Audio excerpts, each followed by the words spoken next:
हल्की बारिश, हाथ में उसका हाथ था, अभी चंद कदम हम साथ चले थे, आँख खुली तो ख्वाब था। नमस्कार, मैं हूँ देवराज चौधरी, बेगूसराय से। और आज बसंत पंचमी की इस खास महोत्सव पर सहरसा अभियंत्रण महाविद्यालय के इस महाप्रांगण में आप तमाम महानुभाव श्रोतागणों का संपूर्ण हृदय से स्वागत करता हूं। साथियों, आज मैं जिस विषय पे बात करने वाला हूं, सामान्यतः मैं अपने पूरे जीवन काल में आज तक उस विषय पे कुछ भी नहीं बोला। तो उम्मीद करूंगा कि आप सब शब्दों की मर्यादा बनाए रखेंगे। एक वैधानिक चेतावनी आप सबके लिए, ये जो भी अक्षर है, अक्षर काल्पनिक है, इसका वास्तविकता से कोई संबंध नहीं है। और खास तौर से मेरे उन तमाम मित्रों के लिए मैं हाथ जोड़कर उनसे गुजारिश करना चाहूंगा कि इसका किसी भी वास्तविक जीवन में मौजूद किसी वास्तविक व्यक्ति विशेष से संबंध जोड़ने का प्रयास न करें। ये मेरा आपसे हाथ जोड़कर गुजारिश है। तो आज मैं जिस विषय पे बात करने वाला हूँ, विषय ही बड़ा रंगीन है, प्रेम। तो प्रेम का महत्व समझाने के लिए एक छोटा सा प्रसंग मैं आपके सामने प्रस्तुत करना चाहूंगा।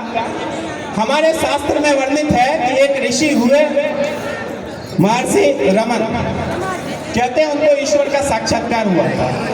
उस समय के सबसे विद्वान व्यक्ति, सबसे पढ़े लिखे व्यक्ति उनके शरण में जाते हैं, कहते हैं कि मैं सब कुछ त्याग कर आपकी शरण में आना चाहता हूँ, मैं आपका शिष्य बनना चाहता हूँ, मैं ईश्वर को प्राप्त करना चाहता हूँ, मैं मोक्ष पाना चाहता हूँ। महर्षि रमन ने उनसे पूछा, क्या तुम्हें प्रेम हुआ है कभी? महर्षि रमन पूछते हैं, क्या तुम्हें प्रेम हुआ है कभी? उन्होंने कहा, मुझे ये प्रेम वगैरह नहीं होता, मैं इन प्रेम के अनुभवों से मुक्त हो चुका हूँ। महर्षि रमन ने फिर से पूछा, क्या किसी लड़की को देखकर ऐसा लगा कि अगर ये ना मिली, माफी चाहूंगा, लड़की नहीं कहा होगा उन्होंने, तो क्या तुम्हें किसी को देखकर ऐसा लगा कि अगर ये ना मिली तो जी नहीं सकता? तो आई थिंक सुन लीजिए, बहुत प्यारा प्रसंग है जो मैं आपको बताना चाहता हूँ, लेकिन आप सब सुनना ही नहीं चाहते। तो फिर क्या है कि वो कहते हैं, जो बड़े जानकार व्यक्ति थे, वो कहते हैं कि महात्मा, आप तो सिद्ध योगी हैं, सिद्ध पुरुष हैं, आप किन चक्करों में पड़े हुए हैं, ये प्रेम के चक्कर, मुझे ये सब प्रेम नहीं होता। तो फिर वो कहते हैं कि फिर मैं तुम्हें ईश्वर से नहीं मिला सकता, क्योंकि तुम अभी इंसान से नहीं मिले, मैं तुम्हें ईश्वर से क्या मिलाऊंगा। तो साथियों, मेरा जो इस पर एक कविता है, मेरी एक स्वरचित कविता है, मैं आपके सामने प्रस्तुत करना चाहता हूँ प्रेम पे। तो कबीर कहते हैं, प्रेम का वर्णन कबीर ने बहुत प्यारे शब्दों में किया है कि ढाई अक्षर का शब्द। तो कविता का शुरुआत कुछ ऐसे ही होता है कि ढाई अक्षर का शब्द बड़ा अनमोल अनोखा लगता है, महसूस करो इसको जो तुम, अमृत भी छोटा लगता है। प्रेम से पूर्णता का कोई संबंध नहीं है, मानो तुम। प्रेम से पूर्णता का कोई संबंध नहीं है, मानो तुम। आत्मा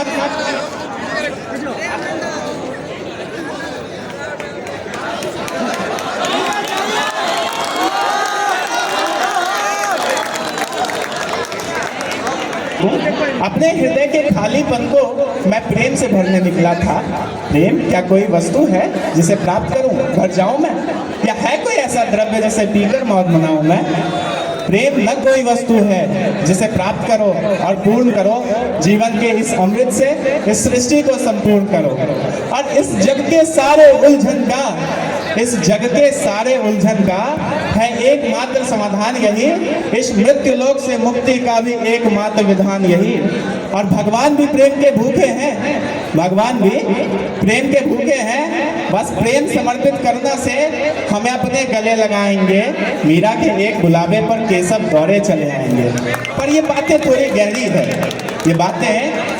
गहरी है, तुम गंभीर दिखाई पड़ते हो, इसे बस केवल महसूस करो, क्यों व्यर्थ की बुद्धि लगाते हो।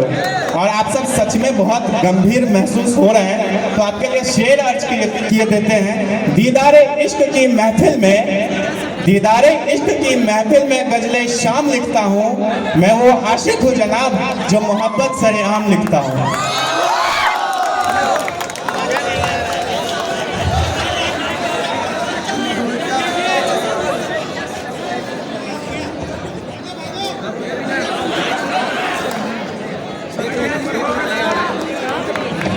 पंक्ति में मैं अपनी बात सुनाता हूँ। महसूस हुआ जब तरंग हृदय में वो दृश्य तुम्हें दिखाता हूँ। वो पहली जो मुलाकात हुई, आप सब अपनी पहली मुलाकात याद कर सकते हैं। वो पहली जो मुलाकात हुई, ना जाने कैसी बात हुई, दिल के नरम दीवारों पर एक अनायास आघात हुई। नैन नक्श का तो पता नहीं, नैन नक्श का तो पता नहीं, मैंने कभी देखा भी नहीं। नैन नक्श का तो पता नहीं, पर विचार प्रभावित करते थे। लेकिन यकीन मानिए बाद में शायद उनकी आंखें बड़ी प्यारी थी, तो गालिब ने उनके आंखों के विषय में बड़ी प्यारी बात कही है। गालिब ने उनके आंखों के विषय में कहा है कि हम फना हो गए तुम्हारी आंखों में देखकर गालिब, हम फना हो गए तुम्हारी आंखों में देखकर गालिब, न जाने वो आईना कैसे देखा करती होंगी। प्रेम बिन मंजिल का, प्रेम बिन मंजिल का कांटों का ऐसा रास्ता है जिस पर चलने से अक्सर मैं आतंकित था, घबराता था। फिर जाने कौन सी ताकत थी जो मन को खींच लाता था। फिर एक दिन सहसा हिम्मत करके, ध्यान से सुनिएगा, फिर एक दिन सहसा हिम्मत करके जो मैंने ये इजहार किया, उन्होंने बहुत सलीके से कुछ देर बाद इनकार किया।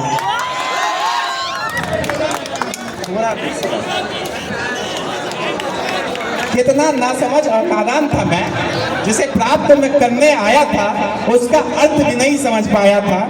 प्रेम कोई व्यापार नहीं। अब देखिए सबसे प्यारी पंक्ति जो मैंने अपने पूरे जीवन काल में पूरे अनुभव के साथ और सबसे पूरी जिम्मेदारी के साथ जो मैंने लिखा है, प्रेम कोई व्यापार नहीं जिसमें लक्ष्य हमारा पाना हो, चाहिए जो कुछ प्राप्त हमें इस पद पर उसे लुटाना हो। और जो खुद ही अतिशय खाली हो, जो खुद ही अतिशय खाली हो, किसी और को वो क्या ही देगा। प्रेम सृजित इस सृष्टि को भी खालीपन से भर देगा। ओके, ठीक है, धन्यवाद।